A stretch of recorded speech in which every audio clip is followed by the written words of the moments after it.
There's a term that you use all the time, a herniated disc. What does that mean?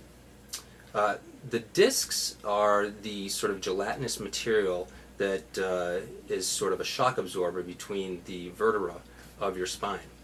And a herniated disc would be a situation where one of those gelatinous shock absorbers has become misplaced, and now it's bulging into an area where it doesn't belong. Does this happen from injury, age? When does it usually happen from?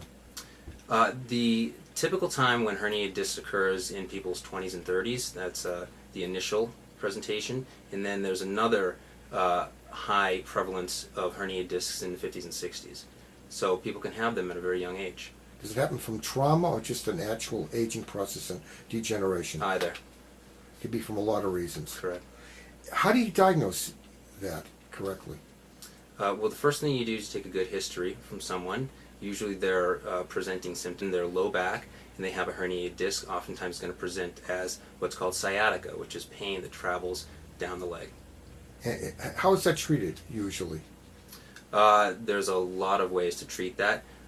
Typically you start with some conservative management involving muscle relaxants, anti-inflammatory medications, some talk therapy like physical therapy, chiropractic therapy, and then the majority of people get better with that type of treatment.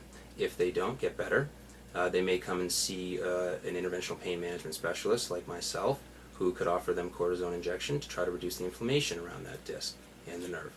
Is any exercises help with disc herniation? Abdominal muscle exercise or anything? So typical exercises that a physical therapist might recommend would be abdominal strengthening exercises as well as stretching of the low back region. And what these exercises can do is help to protect the spine and even, on occasion, bring that disc back into place.